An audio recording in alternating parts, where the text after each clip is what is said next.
Hey everybody, it's Alexander Antonio Manzoni. How you guys doing today? I just want to do a little bit of comedy. All right. Well, I've had a lot of strange friends in my day. I've done a lot of drugs and I've been around a lot of drug people.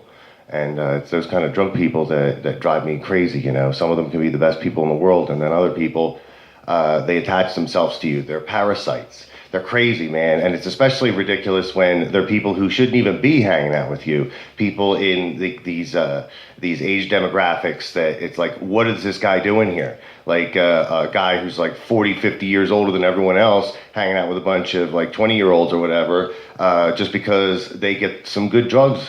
And I had this one guy, he wouldn't fucking leave me alone, and he was bumming shit off of me every day towards the end before I moved here.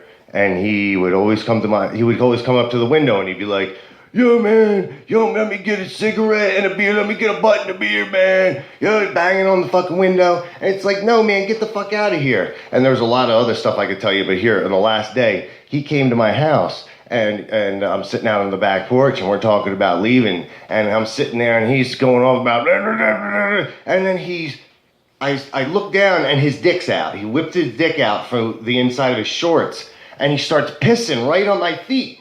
Not at my feet, but like just pissing on the porch like it was nothing. And I'm like, what the fuck is wrong with you? And he's just like, oh, come on, man, you're moving out. It's not like nobody cares or nobody gives a fuck, man. And then that night when he came back with some other people. And I'm like, okay, well, this is my last night here. I'm going to have some fun.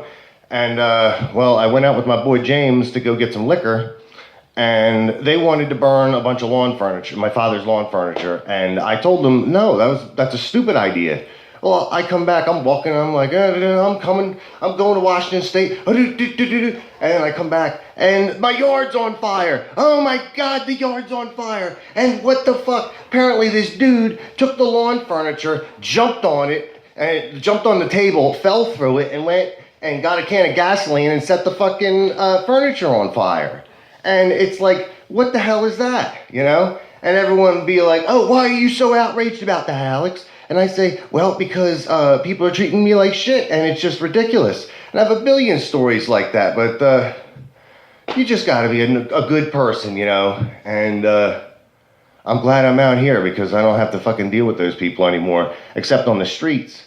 You know, I come out in Spokane and instead of heroin addicts like back east, it's all meth. Everyone's like, oh, yo, man, yo, can I get like, yo, man, can I get 50 cents or $1? Yo, man. And so I do what I call the sidewalk shuffle. And I walk around town. I'm walking, I see a guy in the distance. I'm like, oh, shit, that guy's going to ask me for money.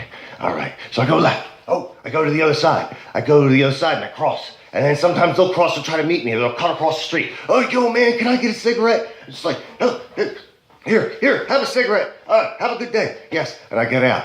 But it's like all the time, man, they see it coming, man. They see it coming, and they initiate what I call the Spokane con game. And that's when they come up to you and like, yo, man, I need like $2.75 to take the bus back to Oklahoma, and I'm gonna go and get my life back together and all that. And it's like, nah, man, I know where you're going. You're gonna go to your fucking H dealer, get a little bit of speed, and shoot it straight into your fucking arm. But they don't listen, man, and they keep coming. Rose Hours parking lot, Brown's Edition, all that stuff, you know. They come at you, and they come at you hard sometimes. It's just like, whoa, out of nowhere. Guy comes running across the street. Yo, stop right there. Yo, I gotta tell you something. And you know what? I don't care what you have to say. It just, if you need money that bad, I'll give you the $1 if you look like you need it. I'm not gonna give $1 to some guy who's like my age or younger and looks like they could, you know, take care of themselves and everything, and they're just bumming money off of people on the street because it's okay here and it's legal. And I knew some people that were doing that, and there were a couple people that did need to do it, but there were some people that did not need to do it, and they basically disguised themselves as homeless people just because they were like addicted to something. They weren't necessarily homeless, but they go out with their sign and like, yo man, I need some gas money. At least they weren't lying though. The people that I'm talking about now. So I saw this other guy the other day, and he had a gas can, and it's like, yo, man, I just need some money for some gas, man. So some gas. And it's always funny that they're doing this stuff like right across the street from a liquor store or a spot where they're gonna, meet up with a drug dealer or something.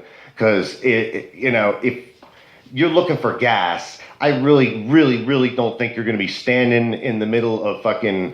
In the middle of the road at like Sprague or Second and like Monroe or something. Yo, man, come on, man. No, man, you stole that gas can. You stole it because I know the kind of shit that goes on in this town with these people. And like my brother, he lives on the north side, and he tells me things like, oh man, yo, somebody came in on my porch last night and took a fucking dump on my fucking porch. What is that?